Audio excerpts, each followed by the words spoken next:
नमस्कार, मी राजेंद्र हुंजे. आजच्या सवालमध्ये तुमचं सगळ्यांचं स्वागत. आज आपण अर्थात बोलणार आहोत दहीहंडीच्या संदर्भातल्या हायकोर्टाच्या निर्णयासंदर्भात. कारण दहीहंडीच्या उंच उंच थरावरून, बालगोविंदांच्या मुद्द्यावरून, गोविंदांच्या पथकातल्या प्रत्येक गोविंदाच्या सुरक्षेवरून हा सगळा काला सुरू असताना दहीहंडीचा मटकी कोण फोडणार, दहीहंडी होण्याआधी अशी सगळी चर्चा सुरू झालेली होती. आणि यामध्येच आज हायकोर्टाने ज्या प्रकारे आदेश दिले की 18 वर्षाखालील एकही गोविंदा पथकामध्ये नसू नये आणि त्याप्रमाणेच काही निर्णय देत असताना या काही अटी कोर्टाने घातल्या की तुमचं मंडळ हे रजिस्टर असलं पाहिजे, त्यानंतर काही कमिटी असली पाहिजे, कमिटीमध्ये पोलीस, लोकप्रतिनिधी, महापालिकेचा अधिकारी असेल आणि या सगळ्यावरून सुरक्षेचे काही निकष दहीहंडी आयोजक मंडळाने देखील पाळले गेले पाहिजेत. अशा प्रकारचे आदेश आपल्या निर्णयामध्ये कोर्टाने दिले. आणि या निर्णयाच्या अगोदर ठाण्यामध्ये शिवसेनेचे आमदार प्रताप सरनाईक यांनी एक स्तुत्य निर्णय घेतला. तो म्हणजे या वर्षीपासून संस्कृती प्रतिष्ठानची दहीहंडी असणार नाही. मात्र याच्यासाठी जमणारे बक्षिसाचे जे सगळे पैसे असतील ते पैसे समाज उपयोगी कामासाठी वापरण्याचं त्यांनी जाहीर केलं. आणि यावरून पुढे नवी मुंबई असेल, डोंबिवलीमध्ये आनंद परांजपेंचं समर्थ मंडळ असेल, यांनी सगळ्यांनी देखील दहीहंडी न करण्याचे निर्णय घेतले.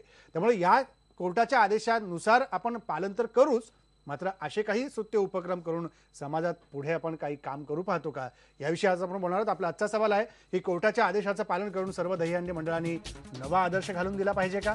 आणि याच मुद्द्यावर बोलण्याकरता आपल्यासोबत आहेत शिवसेनेचे आमदार प्रताप सरनाईक, संस्कृती मंडळाचे ते अध्यक्ष आहेत.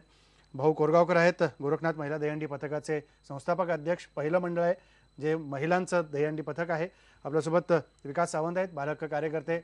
बालकांच्या संदर्भात किंवा मुलांच्या संदर्भात जो कोर्टाने निर्णय दिला त्याविषयी ते आपल्याला सांगतील. आपल्यासोबत ठाण्यावरून आहेत संस्थापक अध्यक्ष संघर्ष प्रतिष्ठानचे आणि राज्याचे वैद्यकीय शिक्षण मंत्री जितेंद्र आव्हाड. ते आता या कोर्टाच्या निर्णयाला सर्वोच्च न्यायालयात आव्हान देणार आहेत असं त्यांनी प्रतिक्रिया दिली. आणि आपल्यासोबत येणार आहेत आमदार बाळा नांदगावकर देखील. मला सुरुवात प्रतापजी तुमच्यापासूनच करायची की जो निर्णय तुम्ही घेतला, एक स्वागतार्ह निर्णय आहे खरं तर, ज्यासाठी प्रत्येक ठिकाणी चर्चा होते दहीहंडीच्या पूर्वी, दहीहंडी झाल्यानंतर, गोविंदांच्या सुरक्षेसंदर्भात. हा निर्णय घेत असताना तुम्ही कोणत्या मुद्द्यांचा विचार केला? प्रामुख्यानं मी सुरुवातीलाच तुम्हाला सांगू इच्छितो की गेल्या 5 वर्षापासून ह्या विधानसभेचा सदस्य म्हणून ज्यावेळेस मी निवडून आलो तेव्हापासून ह्या दहीहंडी उत्सव जो आहे त्याचं रूपांतर साहसी क्रीडा प्रकारात करावं म्हणून राज्याचे मुख्यमंत्री, उपमुख्यमंत्री आणि क्रीडा मंत्र्यांना मी सतत साकडं घालत होतो. 2 वर्षापूर्वी ह्या संदर्भात बैठकी क्रीडा मंत्री पद्माकर वळवी यांनी लावली होती आणि ताबडतोब ह्या विषयावर समिती संघटित करून समितीचा जो निर्णय येईल त्या निर्णयानुसार साहसी क्रीडा प्रकारात याचा समावेश करू असं मला आश्वासन दिलं होतं. बाळा नांदगावकर, राम कदम पासून सचिन भाऊन पासून सर्व आयोजक त्या ठिकाणी उपस्थित होते. 2 वर्षापासून जो निर्णय त्यांचा प्रलंबित आहे तो अद्यापही प्रलंबित आहे. माझं एकच सांगणं त्यांना होतं की हा उत्सव आणि परंपरा आहे ती तर हिंदूंची संस्कृती आहे, ती आम्ही कुठल्याही परिस्थितीमध्ये बंद होऊ देणार नाही. परंतु जे 8 थर, 9 थर, 10 थरांची प्रॅक्टिस मुलं करतायत तर अशा काही तुमच्या साहसी क्रीडा प्रकारामुळे त्याला एक नियम येईल आणि त्या नियमाच्या आधारावरच सगळे गोविंदा पथक तयारी करतील आणि त्यानुसार अपघात होणार नाही. अपघात जर झाले नाही तर कोणी गोविंदा मृत्युमुखी पडणार नाही. पूर्वी काय व्हायचं की दहीहंडीच्या उत्सवाच्या दिवशी अनेक अपघात व्हायचे, काही गोविंदा जायबंदी व्हायचे. आम्ही दुसऱ्या दिवशी जाऊन इस्पितळात त्यांची विचारपूस करायचो, त्यांच्या नातेवाईकांचं सांत्वन करायचो. काही मृत्युमुखी गोविंदा जे पडायचे त्यांना आर्थिक मदत द्यायचो. परंतु ह्या वर्षी मात्र वेगळं चित्र निर्माण झालं. बक्षिसाच्या रकमेच्या ईर्षेपोटी म्हणा किंवा दुसऱ्या कुठल्या गोष्टीनं म्हणा किंवा जास्त प्रसिद्धी तुमच्या माध्यमातून, प्रिंट मीडियाच्या माध्यमातून त्या ह्या उत्सवाला मिळाली असेल म्हणून जी मुलं ज्यांची क्षमता नसताना सुद्धा गल्ली बोळामध्ये, ज्या ठिकाणी खाली माती नाहीये, दगडं विटा आहेत अशा ठिकाणी प्रॅक्टिस करायला लागले, सराव करायला लागले आणि अपघात झाला आणि अपघात होऊन त्यांचा मृत्यू झाला. त्यामुळे ह्या वर्षी गोविंदा उत्सवाच्या अगोदर सरावादरम्यान 3 गोविंदांचा मृत्यू झाला आणि तो मृत्यू माझ्या दृष्टीनं फार क्लेशदायक होता. म्हणून मी निर्णय घेतला. काही इलेक्ट्रॉनिक मीडियामध्ये असंही सांगायचे की हे जे आयोजक आहे ते आपल्या मुलांना 7व्या, 8व्या, 9व्या थरावर चढवतील का. हे सुद्धा माझ्या दृष्टीने फार महत्त्वाचं होतं. ती मुलं जरी माझी नसेल तरी ती वर चढणारी मुलं ही आमच्या मुलांसमान आहेत.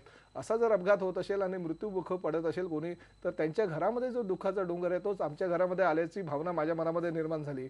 उत्सव, संस्कृती, परंपरा आम्ही कायम तेवत ठेवणार आहोत. परंतु जोपर्यंत राज्य शासन ह्या क्रीडा प्रकारामध्ये, ह्या साहसी क्रीडा प्रकारामध्ये ह्या गोविंदा उत्सवाचा सहभाग करून घेत नाही तोपर्यंत दहीहंडीचा हा जो विश्वविक्रमी माझा खरं तर उत्सव आहे, माझं आयोजन आहे, त्या उत्सवाला कुठेतरी थांबवण्याचा मी निर्णय घेतलेला आहे. आणि त्या उत्सवाच्या माध्यमातून जो काही खर्च आम्हाला येत होता त्यातली जी रक्कम आहे, ठाण्यामध्ये एक सॉफ्टवेअर इंजिनियर 24 वर्षाची मुलगी जी एक रिक्षावाला तिला पळवून नेत होता आणि तिने उडी मारली आणि त्यामुळे ती आता मृत्यूशी झुंज देत आहे ज्युपिटर इस्पितळात. मी तिच्या आईवडिलांना सकाळी जाऊन भेटलो. त्यांना सांगितलं की आतापर्यंत जो खर्च आहे तिच्या कंपनीने केलेला आहे, परंतु भविष्यामध्ये ती मुलगी चालायला, फिरायला, धावायला आमच्यासारखी लागायला हवी, यासाठी वैद्यकीय जी काही मदत आहे ती मदत संपूर्णतः म्हणजे वैद्यकीय तिला पूर्ण सहकार्य करण्याची भूमिका म्हणजे मेडिकली अडॉप्ट मी तिला केलेलं आहे. त्यामुळे मी समाधानी आहे. माझा जो इव्हेंट जरी मी रद्द केला तरी त्या मुलीचा जीव वाचवण्यासाठी मी सर्वतोपरी प्रयत्न करणार आहे. त्यामुळे आतापासूनच मी निर्णय घेतलेला आहे की जोपर्यंत साहसी क्रीडा प्रकारामध्ये याचा समावेश होत नाही तोपर्यंत इव्हेंट बंद करणार. उत्सव आणि परंपरा जी 12 वाजता आम्ही गोकुळाष्टमी करतो ती 12 वाजता साजरी करणार. दुसऱ्या दिवशी आम्ही काही स्पर्धा असणार नाही, दहीहंडी लावणार नाही, बक्षिसाची रक्कमही जाहीर करणार नाही. अगदी खरं आहे की तुमचं खरं तर यासाठी अभिनंदन केलं पाहिजे.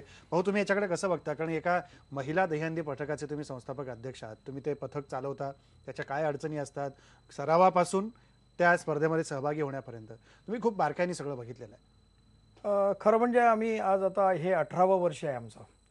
ह्या 18 वर्षात आम्हाला खूप छोटे मोठे अनुभव आले. सुरुवातीला ज्यावेळी आम्ही सुरू केलं त्यावेळी बऱ्याच म्हणजे पुरुष गोविंदांनी पण आम्हाला अगदी तिरस्काराच्या भावनेने पाहिलं. आम्हाला सांगितलं हे काय चाललंय. भावना आमची एकच होती की महिला आपल्या बाल्कनीत उभ्या राहतात, खालून गोविंदा जात होते आणि तुझ्या घरात नाही पाणी, घागर उतानी रे गोपाळा असं बोलत होते. आता काय झालंय की या प्रत्येक क्षेत्रात महिला अग्रगणी असतात, पण हेच एक क्षेत्र होतं की ज्या क्षेत्रात महिला नव्हत्या. म्हणून सुरू केलं. एक कबड्डीच्या खेळाडूंना सांगितलं बाबा तुम्ही हे करूया आपण का, आणि सुरू झालं. पण याच्यात सुरुवातीला 2 वर्ष तर आम्ही म्हणजे अगदी मुंबईपासून ते ठाणा वगैरे यांच्या इकडे आनंद दिघे वगैरे त्यावेळी होते, आम्ही तिथपर्यंत जात होतो. पण स्पर्धा कुठे नव्हती की महिला गोविंदा म्हणून आमचा आदर होत होता आणि आजही आहे.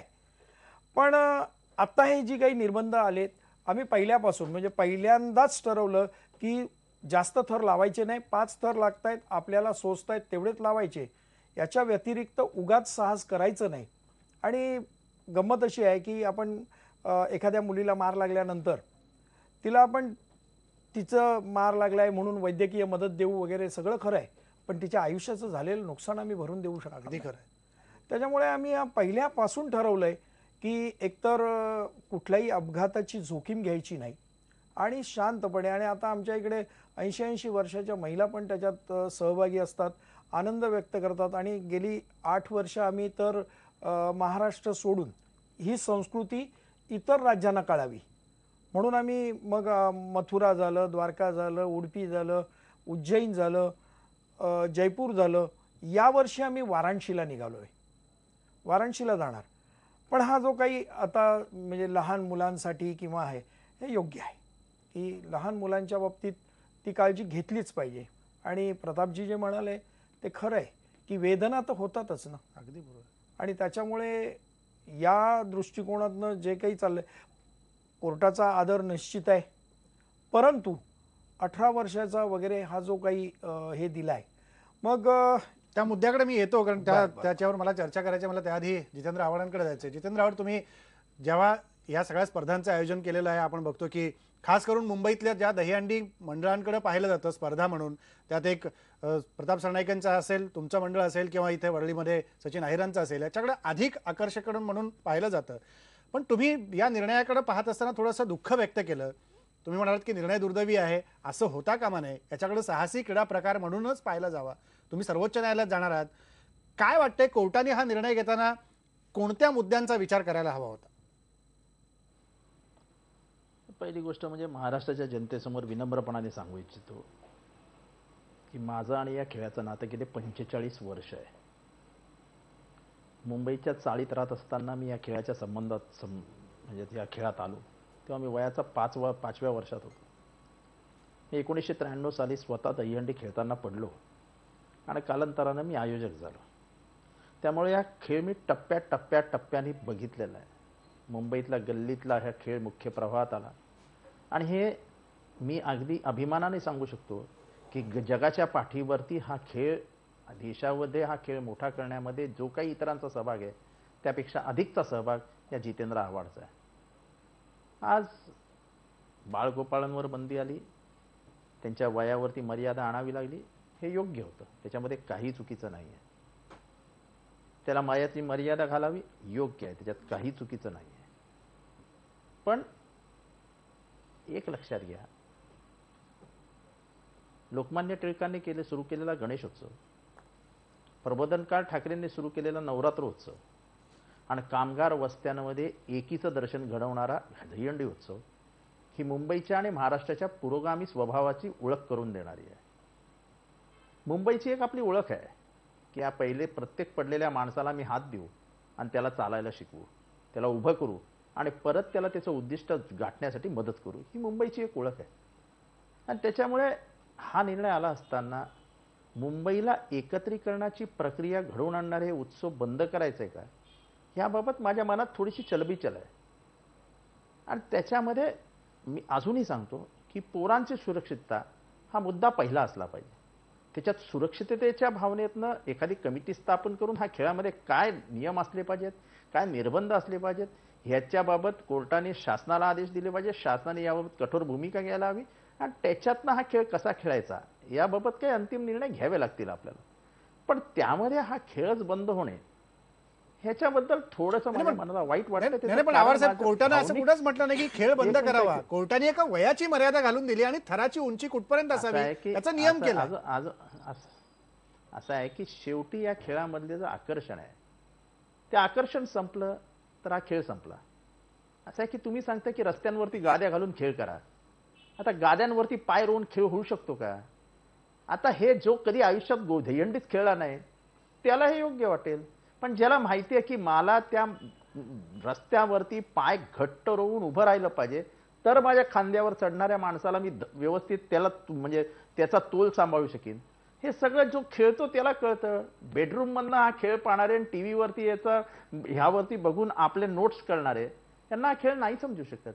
आणि त्याच्यामुळे मला वेदना एकाच गोष्टीची आहे की मुंबईची एक परंपरा होती, मुंबईचा एक स्थायी स्वभाव होता आणि त्या स्वभावाचं दर्शन घडवणारा हा खेळ होता. त्या खेळाचा असा म्हणजे त्याला गुदमरून मारल्यासारखं जे केलं गेलं त्याच्यातनं मला वेदना झाल्या आणि त्या वेदनेपायी मी बोललो की सर्वोच्च न्यायालयात जाऊन आम्ही ह्याला आव्हान देऊ. कारण का मुंबई असं आहे की म्हणजे मला थोडा वेळ द्या, मी चाळीतनं मोठा झालेला मुलगा आहे. ते जे मंडळ बसलेले तुमच्या समोर अशी अनेक मंडळ आहेत मुंबईत. आम्ही काय करतो आयोजक म्हणून, हे मंडळ आले की आम्ही त्यांना एक 20-25,000 50,000 लाख रुपये मदत करतो. मग ही पोरं काय लाख रुपये देऊन जुगार खेळतात का, दारू पिऊन मटकेच्या अड्ड्यावर जातात? आज आपण अनेक चाळींमध्ये जा, ह्या मंडळांनी व्यायामशाळा उभारल्या, ह्या मंडळांनी वाचनालय उघडली. मुंबईच्या चाळींमधल्या सहवासामुळे निर्माण झालेल्या प्रेमातनं चाळ संस्कृती बदलली. मुंबईमधल्या एका चाळीत झालेल्या अपघाताती धावून जाणारी पोरं ही सहवासामुळे त्यांना प्रत्येक अपघात झालेली दुर्घटना ही आपल्या घरातल्यासारखी वाटायला लागते. त्याचं कारण त्या मंडळांमधली एकता, जात पंथ प्रांत ह्याच्या पलीकडे जाऊन आपली चाळ हे आपलं घर आहे आणि मंडळांनी एकत्र येऊन या चाळीसाठी लढायला पाहिजे, ही चाळ मोठी करायला पाहिजे. अभ्यासिका निर्माण झाल्या, मोठ्या मोठ्या योजना त्यांनी आणल्या, असे अनेक अमर हिंद मंडळ प्रबोधनाचे कार्यक्रम घेतल्या, व्याख्यानमाला सुरू झाल्या. आम्ही काय मदत करतो त्यांना? आम्ही 25,000 रुपये देतो. म्हणजे आम्ही जे पैसे देतो ते सामाजिक उपक्रमासाठी देतो, त्याच्यात जीवघेणी स्पर्धा नसते की बाबा ही गरीब पोरं आहेत यांना आपण 25,000 लाख रुपये जर देणार असो तर याचा विनियोग चांगला करतात. त्याच्यात शंकेला कुठेही कारण असता कामा नये. ज्यावेळेस स्वाईन फ्लू आला त्या स्वाईन फ्लूसाठी आमच्या मंडळाने एकमेव ह्या महाराष्ट्रातलं मंडळ होतं ज्यांनी जमवलेली रक्कम संपूर्ण ॲम्ब्युलन्समध्ये टाकली आणि मुंबईतल्या 10 मंडळांना आम्ही ॲम्ब्युलन्स दिल्या. आज ते 10 मंडळ केएम आणि जे आणि कुपर हॉस्पिटलमध्ये ॲम्ब्युलन्स चालवत आहेत, लोकांच्या उपयोगासाठी वापरत आहेत. पण तुम्ही मंडळांना समजून घेतलं नाही, मुंबईची चाळ संस्कृती समजून घेतली नाही. पण आवार साहेब, गोविंदांची सुरक्षितता देखील तितकीच महत्वाची आहे, म्हणून न्यायालय कुठेतरी म्हणतं की वयाचं बंधन असावं. म्हणजे साहेब मी वयाच्या बंधनाशी न्यायालयाशी सहमती दाखवतोय की वयाचं बंधन असलं पाहिजे. ठीक आहे, न्यायालय म्हणते ते योग्य आहे की तुम्हाला वयाचं बंधन असलं पाहिजे. वयाच्या वरती मर्यादेबद्दल मी बोलतच नाहीये. मी त्याच्यामध्ये मी न्यायालय बरोबर आहे की सुरक्षितता त्याच्याबद्दल काही बदल करता येतो का, काही माउंटेनिअरिंगचे हुक्स लावता येतात का, त्याच्यामध्ये काही बदल घडवून आणता येतो का. पण ह्याच्यासाठी तुम्हाला मंडळांना विश्वासात घ्यायला नको, तुम्हाला मंडळांशी चर्चा करायला नको. आज कमीत कमी 10 लाख पोरं ह्या मंडळांच्या माध्यमातून ह्या सगळ्या म्हणजे एकंदर या खेळामध्ये आहेत, या उत्सवामध्ये आहेत. आणि मग त्यांना तुम्ही अचानक एका बाजूला काढून टाकताय. तुम्हाला नाही वाटत की ही संपूर्ण चळवळ आहे, ही चळवळ कोसळेल. आज दहीहंडी बंद केली, उद्या आवाजाचं कारण देऊन रस्ते जाम होतात ह्याचं कारण देऊन गणपती उत्सव बंद कराल, नवरात्री उत्सव बंद कराल. अहो पण नुसते धार्मिक उत्सव नाही आहेत, ही मुंबईची आणि महाराष्ट्राची ओळख करून देणारी अगदी खरं की परंपरा आहे. एक चळवळ आहे असं तुम्ही म्हणताय. या चळवळीविषयी मला बाळा नांदगावकर आहेत आमदार आपल्यासोबत, मनसेचे तेही आलेले आहेत. मला त्यांना विचारायचं आहे की बाळा नांदगावकर, तुम्हीही अशाच एका गोविंदा पथकातनं आपल्या चळवळीचं काम उभं केलं, इथपर्यंत येऊन पोहोचलात. लोकप्रतिनिधी हे नेतृत्व हे त्या गोविंदा पथकापर्यंत नेण्याचा प्रयत्न केलेला आहे. तुम्हाला काय वाटतं कोर्टाच्या आजच्या निर्णयाकडनं की ही चळवळ कुठतरी अडचणीत येते, या चळवळीचं तोंड, या चळवळीमधला उत्साह दाबण्याचा प्रयत्न होतो, जसं आता जितेंद्र आव्हाड म्हणत होते? मला असं वाटतं की मी लोकशाही मांडणारा असल्यामुळे मला असं वाटतं की मी कोर्टाचा जो निर्णय झाला त्याचा आदर करतो. आदर करत असताना मला एकच प्रश्न पडलेला आहे आणि तो हा प्रश्न आहे की जो बाळगोपाळांचा गोविंद आहे, त्या बाळगोपाळांच्या गोविंदामध्ये जर बाळगोपाळच असतील तर मग सण म्हणून काय साजरा करायचा. कारण 18 वर्षाखालील मुलांनी भाग घ्यायचा नाही, 20 फुटावरील हंडीच्यावर हंडी लावायची नाही आणि मग त्या हंडीला कोण बघायला येणार हा प्रश्न आहे. दुसरा प्रश्न आहे की मी समन्वय समितीला एक पत्र दिलं होतं, ते मुद्दा मी घेऊन आलेलो आहे. बाल हक्क आयोगाने जर आमच्या आयोजकांबरोबर गोविंदा मंडळांबरोबर जर एखादी मीटिंग केली असती तर त्या मीटिंगमधून एक सन्मान्य तोडगा निघाला असता. मी त्याला तोडगा दिला होता. खऱ्या मुंबई शहरामध्ये नव्हे, भारतामध्ये 7 थर 8 थर 9 थर माझ्या मंडळाने आणले, माझ्या गोविंदा मंडळाने आणले, विश्वविक्रम माझ्या गोविंदा मंडळाने आणला. पण दुर्दैवाने मला सांगावं लागतं, या ठिकाणी जितेंद्र आव्हाड आहे त्यांचा मी आदर राखतो, पण जेव्हापासून ठाण्यामध्ये जितेंद्र आव्हाड आणि प्रताप सरनाईक या 2 मंडळाची स्पर्धा सुरू झाली, ती स्पर्धा सुरू झाल्यानंतर 8 थर 9 थर ते असे उंची उंची वाढत गेली आणि मग त्याच्यामुळे बऱ्याचशा इजा व्हायला लागल्या, जखमी व्हायला लागले आणि त्यामुळे नुकसान व्हायला लागलं. परंतु मी त्याला पर्याय दिला होता. मुंबई शहरामध्ये 7 थर लावणारी मंडळ प्रचंड आहेत, 8 थर 9 थर लावणारी मंडळ बोटावर मोजणे एवढी आहेत. आणि म्हणून समन्वय समितीने आम्हाला आयोजकांना, मी स्वतः गोविंद आहे, गोविंदा मंडळाचा प्रमुख आहे, मी स्वतः आयोजक आहे. आता तुम्ही माझ्या इथे बघाल माझा स्टेज किती मोठा आहे, तो 120 फुटाचा आमचा, मी स्वतः हंडी लावतो. पण मी हंडीत नसतो, कारण मी माझ्या गोविंदा मंडळासोबत असतो. आणि म्हणून मी विनंती केली होती, मी लोकप्रतिनिधी आहे त्यामुळे मला जाणीव आहे, भान आहे की अशा प्रकारचे जर गोविंदा पडून त्यांचा मृत्यू होत असेल तर ते समाजाच्या दृष्टीने अयोग्य आहे, चुकीचं आहे. आणि म्हणून आम्ही राज्य सरकारकडे या सणाला दहीहंडीला खेळाचा दर्जा द्या ही मागणी आम्ही केली, सगळ्यांनी मिळून केली. राज्य सरकारने आमची मीटिंग घेतली, राज्य सरकारने ही मागणी मान्य केली. क्रीडा खेळामध्ये आम्ही समावेश करू म्हणून, पण समावेश केला नाही. आणि आजची माझी माहिती आहे की ज्या स्वाती पाटीलनी कोर्टामध्ये याचिका दाखल केली होती, ती याचिका दाखल करत असताना राज्य सरकारच्या वकिलाने पूर्णपणे सरेंडर झाले. त्यांनी आमची भावना थोडी विचार करून मांडली असती सन्मान्य कोर्टापुढे, तर कोर्टाने निश्चितपणे सन्मान राखला असता. शेवटी आमच्यासारख्या मराठी माणसांना असं वाटतं की आमचे सण हळूहळू बंद होणार का.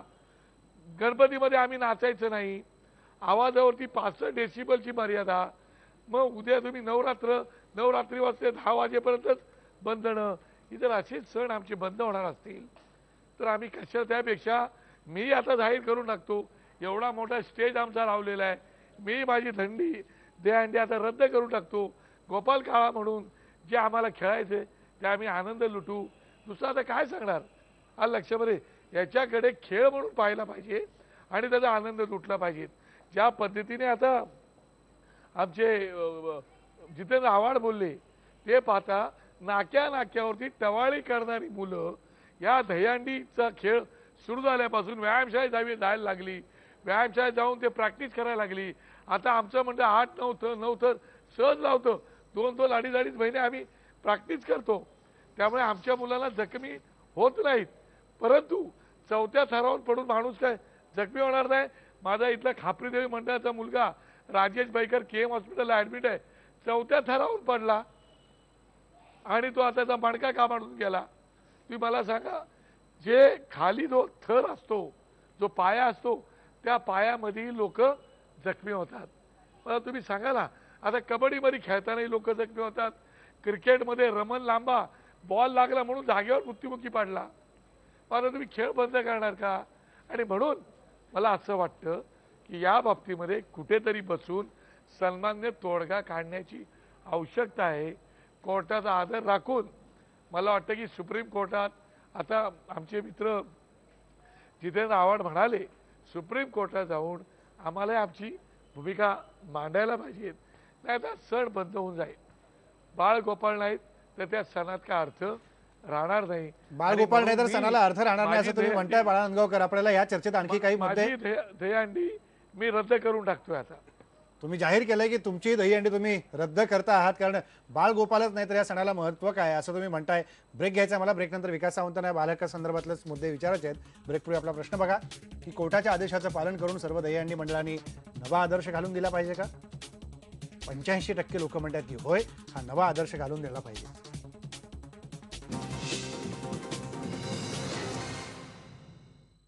त्यानंतर तुमचं सगळ्यांचं स्वागत. मला प्रतापजी तुम्हाला विचारायचं की मागाशी बाळानंदगावकर जे म्हणाले की ठाण्यातल्या 2 मंडळामधली स्पर्धा झाली, त्यामुळे थरांची उंची वाढत गेली.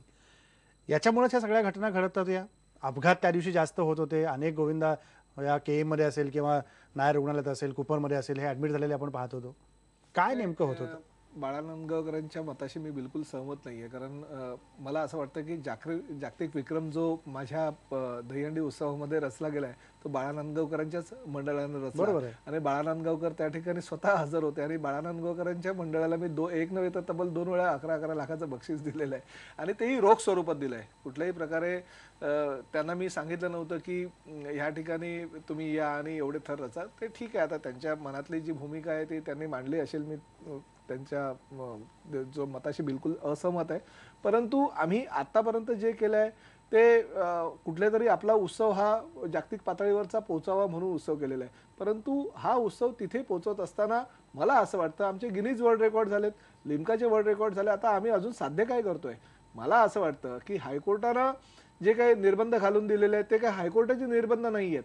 राज्य शासनानं एक प्रतिज्ञापत्र हायकोर्टामध्ये आज सादर केलं. त्या प्रतिज्ञापत्रामध्ये काही नियमावली घालून दिल्यात.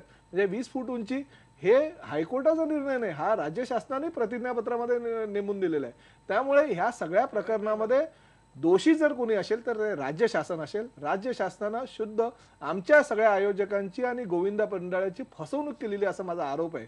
कारण राज्य शासनाने जर ह्या दहीहंडी उत्सवाचं रूपांतर क्रीडा प्रकारामध्ये केलं असतं तर हे अपघात झाले नसते. अनेक जे गोविंदा मृत्युमुखी पडतात ते पडले नसते. कारण त्याला नियमावली आहे. कुठेतरी राज्य सरकारने याच्यात भूमिका घेणं गरजेचं होतं. मला ठोस भूमिका घेणं गरजेचं होतं. ती घेतली गेली नाही आणि त्यामुळे समन्वय समितीने सुद्धा वर्षा गायकवाडांकडे मागणी केली. वर्षा गायकवाडांनी त्याला मान्यता दिलेली होती की नाही आम्ही याच्यावर काहीतरी प्रयत्न करतोय म्हणून, तोडगा काढतोय म्हणून. परंतु कुठे समन्वय समितीच्या माध्यमातून आम्हाला कुठेही बोलावणं आलेलं नाही. आम्ही तर आमदार आहोत, लोकप्रतिनिधी आहोत. आम्हाला बोलावून चर्चा करायला पाहिजे आणि चर्चेअंतिम हायकोर्टामध्ये प्रतिज्ञापत्र सादर करायला पाहिजे. परंतु ते केलं गेलं. हायकोर्टाची जो निर्णय आहे तो राज्य शासनाच्या प्रतिज्ञापत्रावर निर्णय झालेला आहे. कोर्टाची यात भूमिका कुठेही वेगळी नाहीये. कुठेही वेगळी भूमिका नाही. मला विकास सावंत तुम्हाला विचारायचं आहे, बालहक्क कार्यकर्ते म्हणून तुम्ही काम करताय. या सगळ्या कोर्टाच्या निर्णयाकडे जे 18 वर्षाचे नियम त्यांनी घालून दिला, 18 वर्षाच्या आतला गोविंदा असला नाही पाहिजे, त्यानंतर जी छोटी छोटी मुलं शेवटच्या थरापर्यंत जाताना आपण पाहतो, मात्र यावेळेस ते दिसणार नाहीत. 20 फुटाच्या वर कुठलाही थर असू नये असंही हायकोर्ट म्हणतंय. तुम्हाला काय वाटतं की हायकोर्टाने जे घेतले निर्णय ते किती सगळ्यांसाठी उत्तम आहेत किंवा चांगले आहेत? नाही, मुळात मुद्दा असा आहे की हायकोर्टाच्या निर्णयाचं मी स्वागत करतो एक बाल हक्काचा कार्यकर्ता म्हणून एका बाजूला. दुसऱ्या बाजूने आपल्याला असा विचार करायला पाहिजे या सगळ्याच्या, तर आपण सर्वजण जबाबदार आहोत मुलांच्या सर्व अधिकारांच्या दृष्टिकोनातून. कारण 1992 साली जर आपण राष्ट्रीय बाल हक्क संहितेवर जर आपण सही करत असू, आपल्या बाल हक्काचं धोरण देखील तेच म्हणत असेल की मुलांचा जीव हा आपल्यासाठी आमच्यासाठी जर महत्त्वाचा असेल तर आपण सर्वजण त्याच्याशी बांधलेलो आहोत. म्हणजे लोकप्रतिनिधी जरी असले आणि आपण समाज म्हणून सुद्धा म्हणजे याच्या सगळ्यांची कर्तव्य आहेत. त्यामुळे आज या निर्णयाच्या संदर्भात मी बघताना अशा पद्धतीने बघतोय की मुलांच्या हक्काच्या दृष्टिकोनातून हा घेतलेला एक अतिशय चांगला निर्णय आहे. आणि सगळ्यात महत्त्वाचं म्हणजे प्रताप सर नाईकांचं मी स्वागत करतो या सगळ्याच्या, कारण त्यांनी या सगळ्याला सुरुवात केली आणि त्यांनी जी काही भूमिका आजच्या याच्यात मांडली आणि स्पर्धेचा जो भाग याच्यातून आता हळूहळू जो वगळत जाणार आहे आणि त्याच्यामुळे मुलांच्या सुरक्षिततेचा प्रश्न जो चांगल्या पद्धतीने मार्गाला लागेल त्याच्यामुळे त्यांचं स्वागत करतो. पण मुळात भाग असा आहे की या सगळ्याचा विचार करत असताना, कारण आम्ही हे करतो आहोत, या सगळ्याचा विचार करत असताना मुलांच्या हक्कांच्या आणि मुलांच्या जीवाच्या सुरक्षिततेचा आम्ही विचार केला आहे आणि म्हणून आम्ही हे मान्य करतो का हे आपल्याला सगळ्यात महत्त्वाचं बघावं लागेल. जितेंद्र साहेब जे आता म्हणतायत, ज्या पद्धतीने त्यांनी एका बाजूला ते म्हणजे सगळे मला विसंगत बोलणी दिसत आहेत. एका बाजूला ते म्हणतात की माझ्या हायकोर्टाच्या संदर्भातला 18 वर्षाचा मुद्दा ते मान्य करतात असं म्हणतात आणि एका बाजूला म्हणतात मी सुप्रीम कोर्टामध्ये अपील करून. म्हटलं कुठल्या मुद्द्याला ते अपील करणार आहेत? हा मुद्दा खरंच शिल्लक राहतो आणि ते म्हणजे ते एक संभ्रमात्मक परिस्थिती आहे. म्हणजे शिवाय माननीय बाळासाहेब नांदवळकर सुद्धा जे आता बोलले ह्या सगळ्या याच्यामध्ये, म्हणजे आपण भावनाविवश होऊन हे निर्णय घेणार आहोत. तुम्ही जे काय निर्णय घेणार आहेत ते का समाजाच्या एका भागाचं, एका मुलांच्या बाबतीत त्याचं हित आपण बघणार आहोत. संस्कृती जरी म्हटलं तरी आपले सण आणि समारंभाचं स्वरूप आजच्या घडीला बदलतंय आणि त्याच्यातून निर्माण झालेला जो उद्देश होता, म्हणजे सण समारंभ साजरा करण्याचा जो खरा उद्देश होता, तो एका बाजूला तिलांजली त्याला दिली जाते. ह्याचा आपल्याला विचार करायलाच पाहिजे. विचार करण्याची ती वेळ आलेली आहे असं तुम्ही सुचवताय. आणि माझा आणखीन एक महत्त्वाचा मुद्दा या सगळ्या याच्यामध्ये आहे. स्वातंत्र्य आपल्याला सगळ्यांनाच दिलेलं आहे, कायद्याने स्वातंत्र्य दिलेलं आहे, पण त्याचा अर्थ असा नव्हे की सामाजिक बांधिलकीला आणि सामाजिकला जर त्याचा धक्का बसत असेल तर त्या स्वातंत्र्याला कायद्याने आणि घटनेने बंधनं घातलेली आहेत, त्या सगळ्याला बंधनं घातली आहेत. त्यामुळे या सगळ्याचा विचार आपल्याला हा फक्त रोष राजकारण्यांवरच नाहीये, तर माझा रोष हा पालकांवर सुद्धा आहे. या सगळ्याच्या त्यांनी सुद्धा या सगळ्याचा विचार जाणीवपूर्वक विचार करायला पाहिजे, नाहीतर कायद्याच्या कचाट्यात ते सुद्धा येण्याची शक्यता नाकारता येत नाही असं तुम्ही म्हणताय. मला हाच मुद्दा धरून जितेंद्र आव्हाड तुम्हाला विचारायचं की गेले काही वर्ष हा सगळा उत्साह आपण चालू असलेला पाहतोय. राज्य सरकार 15 वर्ष तुमच्याकडे ताब्यात आहे, तुमच्याच आहे सरकार. या याच्यामध्ये का तुम्ही सरकारकडनं याला साहसी खेळाचा दर्जा नाही देऊ केलात? पद्माकर वळवी हे मंत्री आहेत त्या खात्याचे, महिला बाल कल्याणचं काम करतात, वर्षा गायकवाड यांच्याकडे चर्चा घेऊन, कारण या सभागृहामध्ये वावरणारे तुम्हीच सगळे लोकप्रतिनिधी आहात, भले ते वेगवेगळ्या पक्षांचे असतील, व तुम्ही हा मुद्दा लावून का नाही धरला याला साहसी क्रीडा प्रकार म्हणून संमती मिळण्याकरता? पहिली गोष्ट, ह्याला साहसी क्रीडा प्रकार घ्यावा म्हणून पहिली मागणी ह्या जितेंद्र आव्हाडांनी सभागृहात केली. बैठकी लागल्या, सगळे आम्ही बैठकीला हजर असायचो. पद्माकर वळवींनी ते लावताना थोडा उशीर केला, हे मान्य करायला. पण दुसरी गोष्ट, आज जे उच्च न्यायालयात झालंय त्याच्यामध्ये कुठेही राज्य शासनाने ॲफिडेव्हिट दिलेलं नाही, आपलं म्हणणं मांडलेलं नाही. कोर्टाने म्हणजे सुमोटो हा निर्णय घेतलाय आणि सुमोटो हा निर्णय जाहीर केलाय. तेव्हा राज्य शासनात ह्याची काही भूमिका होती का? तर अजिबात नव्हती. दुसरं, बाळा नांदगावकरांनी जे म्हटलं की जितेंद्र आव्हाडांनी सुरुवात केली, होय, बाळा नांदगावकर आपल्याला आठवत असेल तर पहिल्या वेळेस आपण जेव्हा माझ्याकडे, मी जेव्हा ही दहीहंडी मोठी केली तेव्हा आपण आला होतात, आपण पूर्ण वेळ बसून होतात आणि ह्याच्यातनं तुम्ही असाल किंवा मी असेल, आपण सगळे एका वेगळं वातावरण तयार केलं होतं. त्याच्यातनं हा खेळ वाढत गेला. असं बाळा नांदगावकर ही गोष्ट मान्य करायला हवी की मुंबईतल्या गल्लीतला खेळ हा जगाच्या पातळीवर गेला आणि त्याला जगमान्यता, देशमान्यता मिळत गेली. ठीक आहे, ह्याच्यातले काही दुर्दैवी अपघात सोडले तर या खेळामधली साहसी वृत्ती, या खेळामधल्या मुंबईतल्या मराठी माणसाची असलेली त्याची बांधिलकी, हे सगळं आपल्याला त्या खेळात दिसत आहे. ठीक आहे, आम्ही लोकांना आणि समाजाला या खेळातनं निर्माण होणारी आपुलकी, आत्मीयता ही पटवून द्यायला कुठेतरी कमी पडलो, आम्ही कमी पडलो. त्याच्यामुळे समाजामध्ये ह्याच्याबद्दल गैरसमज निर्माण झाले आणि आज हे वातावरण तयार झालंय. म्हणजे ह्याच्यात राजकारण करणं हे काही हा जर खेळाचा प्रकार असेल, कबड्डी सारख्या खेळाला आपण जागतिक दर्जावरती नेऊ पाहतोय, मग दहीहंडी सारखा जो पुरातन काळापासून चालत आलेला हा सगळा खेळ आहे, याच्यात राज्य सरकार याचं मार्केटिंग करण्यात कमी पडलं, राज्य सरकारने याला योग्य ते स्थान न मिळवून दिलं, ही मी हे तुम्हाला एकीकडे अपयश आहे की तुम्हाला- नाही सरकारचं? सरकारचं अपयश नाही. आम्ही मंत्री महोदयांना वारंवार सांगितलं की हा साहसी खेळ प्रकार, क्रीडा प्रकारामध्ये याचा समावेश करा आणि ह्याच्यातनं काही लोकांना काही फायदा मिळतो का ते बघा, म्हणजे तपासून बघा. पण आमच्या मंत्री महोदयांनी याच्यात फार गांभीर्याने घेतलं नाही, त्याच्यामुळे आम्ही हे घोषित करू म्हणजेच शकलो नाही. अपयश मान्य आहे. करतोय मी. त्याच्यामध्ये आम्हाला म्हणजेच अपयश आहे. मान्य मंत्र्याला करतो जर- ना. हे बघा मी इथे आज भावना विवश होऊन 45 वर्ष ज्यांनी या खेळामध्ये वयाच्या 5व्या वर्षापासून आज 85ला आल्यापर्यंत ज्या खेळाशी माझा संबंध होता, मी कधी दिवाळी साजरी केली नाही, मी कधी नवरात्रोत्सवमध्ये आनंद हे करायला फिरलो नाही, मी कधी गणेशोत्सवामध्ये गेलो कार्यकर्ता म्हणून, पण दहीहंडी हा मी माझा सण समजायचो की चला आज आपला दिवस आला. आणि मला हायकोर्टाच्या निर्णयाने एवढेच व्यथा आणि वेदना आहेत की उद्यापासून तो दिवस मला माझ्या आयुष्यात आणि पुढच्या पिढीला कधीच दिसणार नाही. माझ्या बघिनात माझ्या स्वतःचा स्वार्थ काहीच नाही. मला काय मिळणार आहे त्या दहीहंडीतनं, मला काय प्रसिद्धी मिळणार आहे त्या दहीहंडीतनं, पण जो आनंद मुंबईकर घ्यायचे, जे एकत्रीकरणाचं वातावरण व्हायचं, जी मंडळं यायची, त्या मंडळाला नंतर आम्ही भेटी द्यायचो, वर्षभर त्यांची आमंत्रणं स्वीकारायचो. कधी दत्तक्रीडा असेल, कधी जय जवान असेल, कधी शिवशाही असेल, कधी श्रीसाई असेल, बीटीपासनं बोरिवलीपर्यंत प्रत्येक मंडळ मला बोलवायचं, सन्मान करायचा. जो आपलेपणा, खास करून ही मंडळं कुठेही श्रीमंत वस्त्यातली नाही आहेत. ही सगळी मंडळं त्या झोपडपट्ट्यांमध्ये आहेत, ज्या झोपडपट्ट्यांमध्ये कधी एकेकाळी पोरं फक्त नाक्यावर उभी राहत असत. आज बाळा मानगावकर म्हणाल ती गोष्ट खरी आहे. व्यायामशाळा निर्माण झाल्या, व्यायामशाळेत पोरं जाऊ लागली, आपल्याला आपलं मंडळ सर्वोत्तम झालं पाहिजे ह्याच्यासाठी एक स्पर्धा निर्माण झाली, एक ईर्ष्या निर्माण झाली. आणि शेवटी स्पर्धा आणि ईर्ष्येमधनं माणूस घडत जातो, माणूस पुढे जातो. आज हुसेन बोल्ट नावाचा एका गरीबाच्या घरात जन्मलेला जमायकीचा धावपटू हा 8.9 सेकंदात 100 मीटरची स्पर्धा पूर्ण करतो. असं म्हटलं जातं की ह्याच्यापेक्षा खाली जर तो गेला तर त्याची हृदय फुटण्याची शक्यता, एवढं प्रेशर निर्माण होईल त्याच्यामध्ये.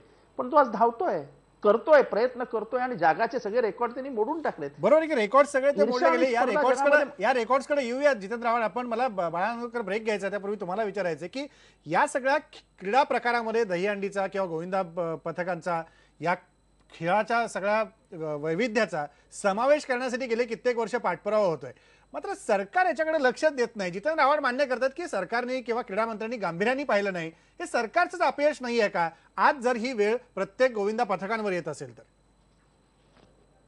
मला असं वाटतं की ही मागणी आम्ही सगळ्यांनी केली होती, त्यामुळे राज्य सरकारने त्याला मान्यता दिली होती. पण दुर्दैवाने त्यांचं क्रीडा धोरण आणि ते काय आलं नसल्यामुळे सगळा गोंधळ झालेला आहे. मला असं वाटतं की अजूनही वेळ गेलेली नाही. अजूनही राज्य सरकार अध्यादेश काढू शकतो आणि तशा प्रकारचा निर्णय घेऊ शकतो. मगाशी सन्मान्य विकास सावंत म्हणाले भावना विवश होण्याचा विषय येत नाही. तुम्ही जर माझी दहीहंडी बघायला मागचा रेकॉर्ड जर काढलात तर तुम्हाला कळेल की माझ्या इथं दहीहंडीमध्ये मी हा सिक्युरिटीसाठीच विषय आहे ना, मग तुम्ही येऊन बघा. माझ्या दहीहंडीमध्ये डॉक्टर्स असतात, त्या ठिकाणी हॉस्पिटल्स तयार असतात, ॲम्ब्युलन्स असते, किंबहुना एखाद्या गोविंदाला जर मुलं कमी असतील तर मुलं आमची असतात, विमा पॉलिसी असते आणि किंबहुना सेफ्टी बेल्ट, कपिलेश्वर नावाचा गिर्यारोहकांची एक ती माझ्या इथं असते. ही सगळी प्रिकॉशन घेतल्यानंतर सुद्धा कधी कधी अपघात होतात आणि दुर्दैवाने अपघात झाल्यामुळे आता ऐरणीवरती आलेला प्रश्न आहे. आणि म्हणून मला असं वाटतं की बाल हक्क आयोगाने आपला निर्णय जो घेतला 12 वर्षाचा जो निर्णय घेतला, 12 वर्षावरील मुलांनी खेळायचा, 12 वर्षाखाली नाही खेळायचा, त्याला जर त्यांनी आम्हा गोविंदा मंडळाच्या प्रमुखांना, आयोजकांना जर बोलवलं असतं तर यातून सन्मान्य तोडगा निघाला असता. दुर्दैवाने बाल हक्क आयोगाने कोणालाही न बोलवता हा निर्णय लादला आणि त्याच्यानंतर मग स्वाती पाटील ताई आता कोर्टात गेल्या आणि कोर्टाने आता 18 वर्ष आणि 20 फूट, त्यामुळे मला वाटतं आता त्या खेळामध्ये काही राम राहिलेला मला दिसत नाही. गोपाल काळा म्हणून आम्ही निश्चितपणे तो साजरा करू, नाहीतर काय सुप्रीम कोर्टात जरी गेलो तरी खालच्या न्यायाचा निर्णयच तिथे कायम होईल. आणि म्हणून अजूनही बाल हक्क आयोगाने, राज्य सरकारने ह्याच्यात ताबडतोब लक्ष घालून यावर्षी नाही ना, एकदा आम्ही दुष्काळ पडला म्हणून संपूर्ण मुंबई शहरामध्ये, ठाण्यामध्ये आम्ही गोविंदा रद्द केला होता. यावर्षी तर आम्ही आता दहीहंड्याच रद्द करतोय. किमान पुढच्या वर्षी तरी या बाबतीमध्ये एक सांगोपाक चर्चा होऊन त्यातून कुठेतरी चांगला तोडगा निघेल असं मला वाटतंय. ते जर केलं तर फार बरं होईल. मला काही कोणाला टीका टिप्पणी करण्याचा विषय येत नाही, पण दिवसेंदिवस या खेळाचं दहीहंडीचं जे व्यावसायीकरण झालंय, बाजारीकरण झालंय आणि त्यामुळे जीवघेणी स्पर्धा आले. ज्या जीवघेणी स्पर्धेवरती मी सतत टीका करत आलेलो आहे आणि म्हणून मला असं वाटतं माझ्या गोविंदाने 9 थर लावले, 8 थर लावले. हा जरी भाग असला तरी कुठेतरी आता हे थांबवायला पाहिजे. हे कुठेतरी थांबवायला पाहिजे असं तुम्ही स्पष्टपणे नमूद करताय. व्यावसायिकीकरणाचं जे झालेलं आहे, बाजारीकरण झालेलं आहे, ते कुठेतरी थांबलं पाहिजे.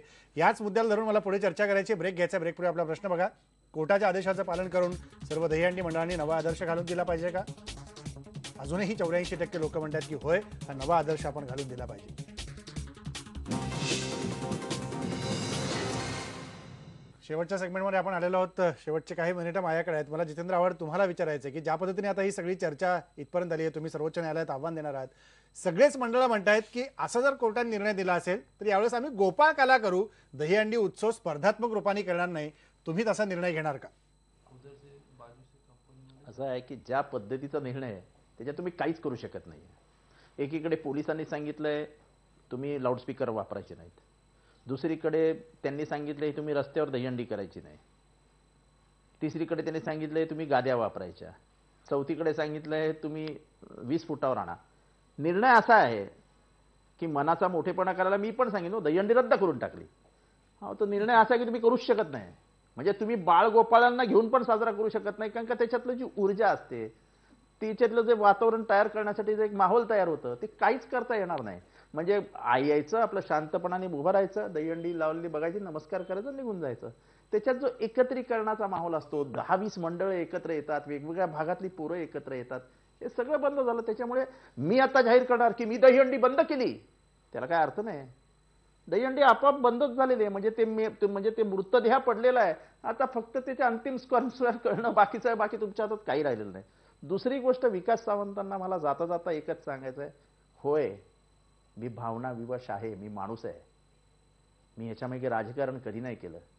मी 45 वर्ष ज्या खेळावरती जीवाच्या पलीकडे प्रेम केलं, त्याला वाढवण्यासाठी, त्याला आंतरराष्ट्रीय दर्जा देण्यासाठी मेहनत घेतली, तो खेळ आज बंद पडत असताना, तो मरण यातनेतनं जात असताना मी जर हसत असेन आणि त्याचं राजकारण करीत असेन तर माझ्यातला माणूस मेलाय असं मी समजेन. होय मी माणूस आहे, मी मुंबईत वाढलेला मराठी माणूस आहे. ह्या मराठी माणसाच्या खेळाप्रती मनापासून प्रेम केलंय आणि म्हणून हा खेळ जेव्हा मरणयातना भोगतोय ते मला वाईट वाटतंय. मी भावना विवश आहे. होय पोरांची सुरक्षितता महत्त्वाची आहे आणि म्हणून 18 वर्षाखालील पोरांनी ह्याच्यात सहभागी होऊ नये ह्याच्या या निर्णयाशी मी कोर्टाचा सन्मान करत असताना ह्याच्यात रस्त्यावर साजरी करू नका, उद्या दहीहंडी रस्त्यावर साजरी करू नका, उद्या गणपती उत्सव येईल रस्त्यावर साजरा करू नका, उद्या जेव्हा तुम्ही डेसिबलचं हे सांगतात बरोबर, आपण हे सगळे लागू होईल. जितेंद्र आव्हाड, आपण हे सगळे मुद्दे चर्चेला घेतलेले आहेत. तुम्ही कोर्टाच्या निर्णयाचा आदर करताय. मला वेळ संपत आला, मला बाकी पाहुण्यांकडे पण जायचं आहे. मला त्याच्यामुळे मी सांगतो की होय मी भावना विवश आहे आणि मी इतरांसारखा मोठेपणा करण्यासाठी मी दहीहंडी करणार नाही असं जाहीर करणार नाही. कोर्टाचा निर्णयच असा आहे की दहीहंडी कोणीच साजरी करू शकत नाही, कोणीच साजरी करू शकत नाही. हा अगदी थोडक्यात हा प्रश्न शिल्लक तसा राहतच नाही, कारण ते जरी एक व्यक्ती जरी असले तरी ते पहिले लोकप्रतिनिधी आहेत. त्यामुळे त्यांनी त्या पद्धतीने अशा प्रकारच्या गोष्टीतून भावनाविवश होऊन कुठल्या गोष्टी करू नये. त्याचा समाजावरती एक वेगळा परिणाम होतो, हा वेगळा भाग आहे. मला स्वतःला हा मुद्दा मांडायचा आहे की याच्यातली शर्यत संपली म्हणून उत्सव संपला का, हे आपण विचार केला पाहिजे. म्हणजे नुसती शर्यत असेल तरच उत्सव असणार आहे, काही गरज आणि शर्यत हे दोन वेगळ्या गोष्टी. दोन वेगळ्या गोष्टी. खेळ म्हणून त्याला तुम्ही काही जे काही पुढच्या गोष्टी करायच्या असतील किंवा तुमचं सरकार जर त्याला नाकाम राहिलं असेल हा मुद्दा वेगळा आहे. पण तुम्ही हा सगळा आपण आणि दुसरं बाकीचं असं म्हणायचं की ज्या सुरक्षा बाळा नांदगावकर सरांनी ज्या सुरक्षाच्या बद्दल बोलले ते काय सगळ्यांकडेच आहेत. त्यांनी एक उदाहरण त्यांचं स्वतःच आहे म्हणून त्या सगळीकडेच नाहीत आणि म्हणून आज घटना घडतायत. शिवाय मी ज्यांच्याशी बोललो त्या ज्या जखमी झालेली बरीच लोक जी आहेत त्यांना 1 वर्षाच्या नंतर कोणीही विचारत नाही आणि त्यांचं आयुष्य जे काही मातीमोल झालेलं आहे त्याचा विचार, हा समाजावरती होणारा विचार, या दृष्टिकोनातून आपल्याला सर्वांनी त्याचा विचार केला पाहिजे. मला भाऊ तुम्हाला विचारायचा वेळ माझा संपला, काय पाऊल उचललं पाहिजे गोविंदा पथकांनी आता? नाही, पहिली तर गोष्ट मला जितेंद्रजी आव्हाडांना विचारायचं, ते म्हणाले की खूप वर्षापासून मी या गोविंदा याच्यात सहभागी किंवा काय, त्यांनी आठवावं की काही वर्षापूर्वी म्हणजे हे ज्या स्पर्धा सुरू झाल्या त्याच्यापूर्वी कशा पद्धतीत दहीहंडी सण साजरा केला जात होता. अत्यंत म्हणजे मग विजय बजरंग असेल, अंबिका सेवा मंडळ असेल किंवा गोरखनाथ मंडळ आमचं असेल, अगदी मोजके थर, मोजके त्यांना परमिशन जी होती, लायसन्स जे आहेत ती त्यांची ठराविक त्यांच्या हद्दीपर्यंत होती. हा खेळ मग असा इकडून तिकडे असा पास ऑन होत गेला आणि मग स्पर्धा झाल्या. स्पर्धा झाल्यानंतर प्रत्येकाची ईर्ष्या वाढली आणि मग अपघाताचं प्रमाण वाढलं. तर यांनी आठवावं ना की बाबा कशा पद्धतीत सण साजरा केला. त्यावेळी काय आनंद नव्हता, त्यावेळी सण साजरा केला जात नव्हता, त्यावेळी या सणाचा कोण मजा घेत नव्हतं, सगळेच मजा घेत होते. पण आज या स्पर्धेमुळे लोक वाहत गेली, प्रत्येक संस्था. आता एका महिला म्हणजे या स्पर्धेमध्ये कुठेही वेगवेगळ्या गोष्टी व्यावसायिकरणामुळे हे सगळं वाढत गेलं. हो. स्पर्धा वाढत गेली आणि उत्सव बाजूला राहिला असं तुम्ही स्पष्ट सुचवत आहे. नक्की. मला वेळ संपलाय. बाळानंदकर, मला तुम्हाला शेवटी विचारायचं आहे, तुम्ही तर निर्णय घेतलेलाच आहात, मात्र आता याच्या पुढची पावलं म्हणून काय केली पाहिजेत सर्व गोविंदा पथकांनी आणि आयोजक मंडळांनी? नाही, मला असं वाटतं की यावेळेला गोविंदा पथकांनी समंजसपणाची भूमिका घेऊन कोर्टाचा आदर राखला पाहिजे आणि भविष्यामध्ये राज्य सरकार, आता ह्या राज्य सरकारकडून काही आमची अपेक्षा नाही. जितेंद्र आव्हाडांची भावना खूप चांगली जरी असली, प्रताप सरनाईक सगळ्यांची, तरी सुद्धा हे राज्य सरकार काही करू शकत नाही. आणि भविष्यामध्ये येणाऱ्या राज्य सरकारला आम्ही भेटू आणि त्याच्यानंतर बाल विकास आयोग जो आहे, हक्क आयोग, त्यांच्याशी बोलू, त्यातून काय मार्ग काढता येईल सन्मान्य, त्या विषयावरती मला वाटतं पुढे जाता येईल. मला वाटतं की आता बाळ गोपाळांनाही विचार करण्याची आवश्यकता आहे. गोविंदा मंडळांनी, गोविंदा आयोजकांनी आणि आमच्यासारखे लोकप्रतिनिधींनी सुद्धा या बाबतीमध्ये विचार करायला पाहिजे की आपण जीवघेणी स्पर्धा सुरू ठेवायची की बंद करायची. अगदी खरं की याचाच गांभीर्याने सगळ्यांनी योग्य ते तुम्ही बाळानंदकर सांगता की पाहिजे. बरोबर, योग्य तर तुम्ही सांगता की गांभीर्याचा विचार करायची गरज आहे. माझा वेळ संपलाय. एका वाक्यात काय सांगता? दुर्दैवाने काय झालंय की आमच्या गोविंदाचा ब्रँड अँबॅसेडर अमिताभ बच्चन नाही किंवा रेखाही नाही, त्यामुळे राज्य शासनाने त्यांच्याकडे दुर्लक्ष केलेलं आहे.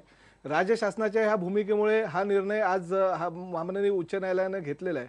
मी अभिमानानं सांगेल की बाळानंदगावकरांच्या मताशी मी सहमत आहे. पुढला जे राज्य शासन आहे ते आमचं आहे. गोविंदाचं राज्य शासन जनतेचं राज्य शासन येणार आहे आणि कुठल्याही परिस्थितीमध्ये कारण बाळानंदगावकरांची इच्छा पूर्ण करायला आम्ही समर्थ आहोत. आमचं सरकार येणार. आमचा क्रीडा मंत्री ह्या गोविंदा उत्सव जो आहे तो क्रीडा प्रकारामध्ये त्याचा समावेश होईल. आणि दुसरी महत्वाची गोष्ट म्हणजे उत्सव बिलकुल बंद करायची गरज नाही. प्रताप सरनाईकचं जे वर्तकनगरचं दहीहंडीचं मैदान आहे ते फार पवित्र आहे. त्या ठिकाणी 9 थर एकदा नव्हे तर 3-3, 4-4 वेळा लागलेले आहेत. अनेक लोकांनी प्रयत्न केले ते उत्सव त्या ठिकाणी होऊ नये आणि 9 थर लागू नये म्हणून, तरी सुद्धा त्या ठिकाणी 3-3, 4-4 वेळा 9 थर लागलेल्या बाळानंदगावकरांचं मंडळ त्यातलं एक आहे. त्यामुळे मी या ठिकाणी अभिमानानं सांगतो की 18 तारखेला आम्ही हा उत्सव साजरा करणार. अनेक मुंबई ठाण्याची गोविंदा पथक त्या ठिकाणी येणार. भले राज्य शासनाच्या आणि माननीय न्यायालयाच्या निर्देशानुसार 20 फूट का होईना, परंतु आम्ही ते थर रचून सुद्धा एक वेगळ्या प्रकारचा अनुभव लोकांना दाखवणार आणि कुठल्याही